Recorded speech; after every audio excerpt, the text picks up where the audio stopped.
Mitsuha pergi ke dunia lain. Gadis itu meletakkan tangannya di pagar kayu tua di samping tebing yang curam. Tidak, dia tidak berpikir untuk bunuh diri. Yamano Mitsuha berusia 18 tahun.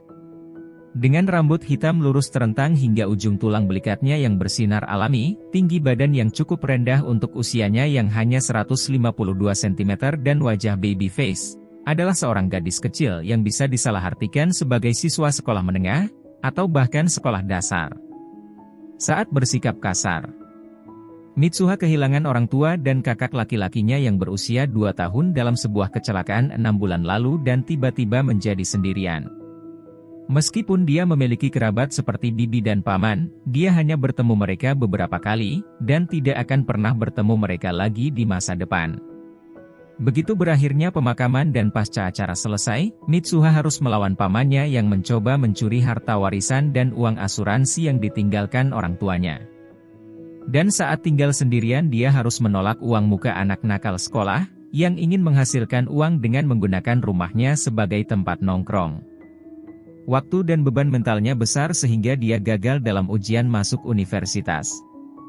Mitsuha yang sangat dekat dengan kakaknya sangat menderita setelah kehilangan dia dan orang tuanya. Dia mampu mengatur dirinya sendiri pada awalnya karena dia begitu sibuk tetapi kemudian depresi yang parah dan dia tidak dapat berkonsentrasi pada studinya. Maka setelah rasa sakit karena gagal ujian mereda sampai taraf tertentu, Mitsuha yang muram datang ke sini untuk mencari perubahan kecepatan. Dengan pagar yang terbuat dari pohon sederhana di tepi sudut pandang yang bagus, dan hanya teleskop teropong penyisipan koin dan toilet umum di dekatnya, dia samar-samar melihat ke laut dari tempat pengamatan. Karena itu sore hari di hari kerja, selain Mitsuha hanya ada pasangan kuliah, pasangan lansia, dan Chara, orang yang berkepala dingin. Padahal hanya ada 3 pemuda yang masuk dalam kategori terakhir. Catatan TL, Chara adalah bahasa gaul Jepang untuk pria yang merupakan pemain dan terus-menerus mencoba menjemput anak perempuan. Bahkan setelah gagal ujian, masih ada beberapa universitas yang bisa dikunjungi Mitsuha dengan nilai ulangannya. Namun, hanya ada 1 universitas yang bisa dia masuki dari rumah orang tuanya yang merupakan sekolah yang sangat sulit. Itu bukanlah level yang tidak bisa diraih oleh Mitsuha secara normal, tetapi dia berada dalam kondisi terburuknya ketika mengikuti ujian. Awalnya dia berencana untuk pergi ke universitas dari rumah kos atau asrama, tetapi sekarang dia sendirian, dia tidak ingin meninggalkan rumah tempat tinggal keluarganya dan memilih perguruan tinggi yang bisa dia masuki dari rumah. Oh, aku ingin tahu apa yang akan aku lakukan. Mitsuha bermasalah. Haruskah dia menantang universitas lagi tahun depan atau haruskah dia mendapatkan pekerjaan dengan pendidikan sekolah menengahnya? Sisa pinjaman untuk rumah itu telah dibayar penuh dengan asuransi jiwa ayahnya. Meski masih banyak uang, biaya sekolah selama 4 tahun di perguruan tinggi, biaya hidup, pemeliharaan rumah, dan banyak hal lainnya akan memakan porsi yang cukup banyak. Bagaimana dengan menyimpan uangnya dan mencari pekerjaan apa adanya? Penghasilannya mungkin agak turun dibandingkan dengan lulusan perguruan tinggi tetapi tidak seperti ada perusahaan besar tempat dia dapat kuliah dari rumah di kota ini, dan lulus dari universitas belum tentu mendapatkan pekerjaan yang baik di usia ini. Jika dia menikah dan memiliki anak, akan sulit untuk tetap bekerja sebagai pegawai biasa, dan memikirkan tentang biaya kuliah 4 tahun dan jumlah yang dapat dia peroleh saat itu, dia tidak benar-benar harus bersekolah. Perguruan tinggi. Mitsuha yang tidak memiliki pekerjaan impian berpikir samar-samar sambil memandangi laut yang indah. Hei, apa kamu bolos sekolah di tempat seperti ini? Ketika Mitsuha menoleh ke suara yang tiba-tiba di belakang, ada 3 pria berdiri dan tertawa dengan seringai buruk di wajah mereka. Salah satunya, seorang pria berusia sekitar 20 tahun yang mewarnai rambutnya pirang, telah berbicara dengannya. Bagaimana kalau kita bersenang-senang? Kami akan membawa kamu ke tempat yang menarik. Itu akan menjadi hadiah kami. Oh, mereka mengira aku anak sekolah menengah yang membolos. Mitsuha memasang wajah lelah. Dikatakan bahwa wanita suka terlihat muda tetapi dia sama sekali tidak senang jika dia terlihat sebagai anak sekolah menengah di usianya. Namun, mengoreksinya kemungkinan akan semakin memotivasi mereka secara tidak sengaja. Ya, Itu mungkin tidak banyak berguna karena mereka berusaha untuk menjemput seorang siswa sekolah menengah pertama. Sepertinya mereka tidak memanggilnya karena mengira dia adalah sekolah dasar, atau setidaknya dia tidak ingin berpikir demikian. Tidak ingin berbicara dengan mereka, tetapi di belakangku ada pagar kayu dan tebing. Tidak bisa menahannya. Tidak, ibu dan ayah akan segera menjemputku. Mitsuha berusaha terdengar muda. Mereka tidak akan main-main dengannya jika mereka mengira dia masih anak-anak. Mereka kemungkinan akan segera pergi jika mereka mengira penjaganya akan segera datang, atau begitulah pikirnya. Pria pirang itu melihat sekeliling dan memastikan bahwa tidak ada orang yang terlihat seperti Wali, dan pergi untuk meraih lengan Mitsuha. Ikut saja dengan kami. Dua orang lainnya juga mendekati Mitsuha sambil menyeringai. Ketika melihat sekeliling dengan panik, mungkin pasangan tua dan muda tidak ingin terlibat dalam masalah, mereka berpura-pura tidak melihat, dan tidak membantu. Ya, kamu tidak ingin terlibat. Tidak bisa menahannya. Aku akan mengurusnya sendiri. Terlepas dari penampilannya, kecerdasan dan kemampuan fisik Mitsuha sama sekali tidak buruk. Keberaniannya adalah sesuatu yang luar biasa terutama pada saat dibutuhkan. Jika tidak, dia tidak akan bisa mencegah keluarga pamannya mengambil warisan dan kenakalannya. Tubuhnya bergerak sebelum dia merencanakan sesuatu, dan menendang selangkangan pria pirang di depan. Pria pirang itu pingsan kesakitan tanpa suara. Oh, dia pingsan. Apa sih yang kamu lakukan? Dua lainnya kesal, dan setelah mengucapkan kalimat gorengan kecil yang khas, salah satu dari mereka mendorong Mitsuha. Ah! Dipukul oleh tubuhnya yang didorong, pagar kayu mengeluarkan suara, baki, yang tidak menyenangkan, dan dia merasakan perasaan tidak menyenangkan dari tubuhnya yang melayang. Ah.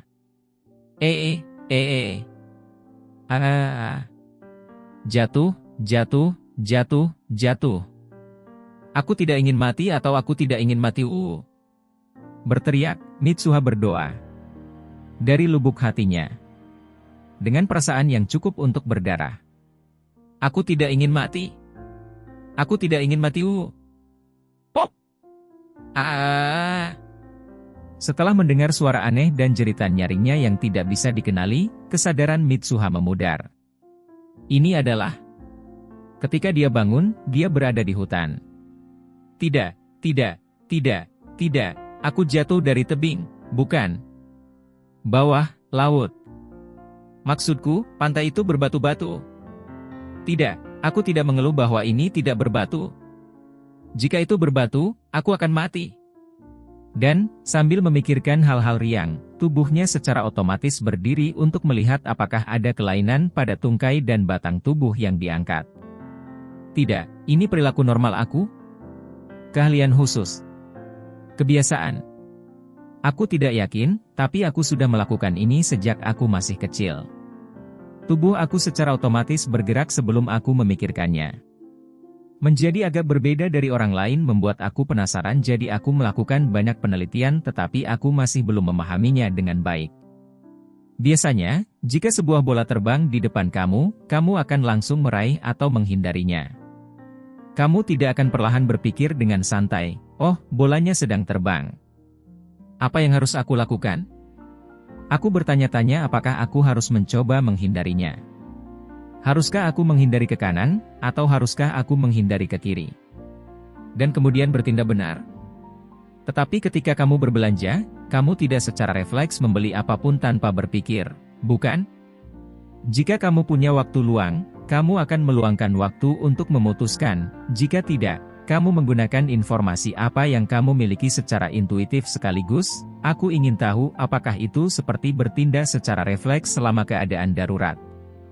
Namun untuk orang lain, tampaknya hanya berlaku untuk gerakan tubuh yang sederhana dan dalam kasus aku cakupan penerapannya cukup luas, seperti itu.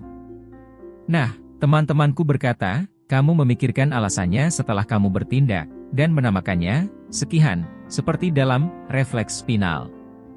Ketika seorang gadis dipanggil, sekihan, itu membawa hal-hal yang tidak menyenangkan ke dalam pikiran. Catatan TL, aku tidak mengerti maksudnya, juga berhenti menghindari kenyataan, Mitsuha. Pada akhirnya, Hasilnya kurang lebih sama bahkan setelah dipikirkan perlahan setelah penilaian seketika. Aku pikir mungkin orang dapat berpikir dan menilai dengan sangat cepat dan mereka biasanya berpikir perlahan untuk meyakinkan diri sendiri bahwa itu ide yang bagus. Tidak, aku benar-benar perlu memikirkan tentang situasiku saat ini. Tidak ada luka dan tidak ada kelainan pada tubuh aku. Dompet dan kunci rumah aku ada di saku. Aku tidak lagi memiliki ID pelajar yang aku bawa selama 3 tahun terakhir. Ada tas bahu yang tergantung di pundakku. Isinya payung lipat, beberapa tisu, dan tas belanjaan. Tidak, tas belanjaan ini bisa berguna untuk berbagai hal. Dan di sini ada hutan yang cukup lebat. Tidak ada tanda-tanda itu dirawat. Tidak ada yang namanya jalan. Dan tentu saja, tidak ada tanda-tanda orang. Oke, ayo jalan. Dimungkinkan untuk berpikir sambil berjalan. Aku lelah. Sudah 2 jam sejak aku mulai berjalan. Aku tidak dapat menemukan arah aku di hutan di mana sinar matahari tidak masuk dan hanya dapat berkembang ke arah yang tampaknya benar. Tidak ada jaminan aku akan lurus karena menghindari bebatuan dan pepohonan. Ada kemungkinan aku berputar-putar. Kadang-kadang aku meninggalkan sesuatu seperti tanda, tetapi aku tidak pernah melihatnya lagi. Jika aku tidak keluar dari hutan sebelum malam, siapa yang tahu hewan berbahaya seperti apa yang akan muncul? Jika aku tidak bisa keluar dari hutan pada malam hari, aku bisa memanjat pohon dan tidur di dahan. Tapi jika aku jatuh saat tidur, aku kacau. Dan, jika aku tidak menemukan air, itu akan berbahaya. Aku ingin tahu apakah ada anak sungai atau mata air, bahkan mungkin buah di suatu tempat. Aku lelah. Sudah 4 jam sejak aku mulai berjalan. Karena tidak ada jalan, aku berjalan dengan pijakan yang buruk yang membuat aku lelah. Kaki aku akan sakit. Akan segera gelap. Jika ada pohon yang bagus, aku akan menggunakannya sebagai tempat tidur. Aku tidak akan tidur nyenyak, tapi akan bunuh diri jika terus berjalan di tanah pada malam hari, secara fisik, saat jatuh, dan saat bertemu dengan teman-teman nokturnal yang besar. Aku lelah. Sudah sekitar 3 jam sejak aku mulai berjalan saat fajar. Aku tidak bisa tidur sama sekali tadi malam. Aku takut jatuh dari dahan pohon. Pertama-tama aku tidak bisa tidur di atas pohon yang keras tanpa alas apapun. Aku tidak menemukan air atau makanan dan rasa sakit di pergelangan kaki kiri aku yang baru saja bengkok berangsur-angsur bertambah parah. Aku lapar. Aku haus. Mengenai situasi saat ini, aku memikirkannya berulang kali kemarin, lagi pula aku punya banyak waktu. Pertama-tama, waktu yang hilang ketika aku pingsan kemarin tidak terlalu lama, paling lama 20-30 menit. Aku memeriksanya di jam tangan aku. Tidak ada hutan seluas itu di dekatnya tempat aku bisa dipindahkan dalam waktu sesingkat itu. Dan untuk memulainya, tidak mungkin untuk jatuh dari tebing itu dan tetap tidak terluka. Kesimpulan 1. Aku sudah mati, dan inilah akhirat. Kesimpulan 2. Aku tidak sadarkan diri di rumah sakit, bermimpi. Kesimpulan 3. Terjebak dalam fenomena paranormal, aku diteleportasi. Tidak, bahkan aku membaca novel fantasi. Sebaiknya, aku harap ini 3. Tolong maafkan aku dari 1 dan 2. Jika aku berhasil pergi ke suatu desa, aku menghubungi polisi jika di Jepang, jika di luar Jepang aku akan mencari kedutaan. Aku lelah. Ini hari ketiga setelah bangun di hutan. Tepatnya aku bangun siang dan masih pagi sekali, jadi baru sekitar 1,5 hari. Sampai sekarang tidak ada makanan atau air yang ditemukan dan dalam upaya terakhir, aku memakan beberapa daun tanaman yang mencurigakan. Selain lapar, rasa haus tak tertahankan. Aku akan mati. Frekuensi istirahat yang dia ambil dibandingkan dengan kemarin meningkat dan frekuensi dia jatuh karena tersandung akar pohon dan bebatuan kemungkinan besar meningkat karena dia terhuyung-huyung. Lengan dan kakinya sudah penuh dengan luka kecil. Nyeri di pergelangan kaki kirinya semakin parah. Tapi jika dia berhenti bergerak dia pasti akan mati, jadi dia terus menggerakkan kakinya karena kemauan. Ketika kesadaran akan waktu telah memudar dan kesadarannya melemah, Akhirnya dia menemukan tempat seperti jalan setapak.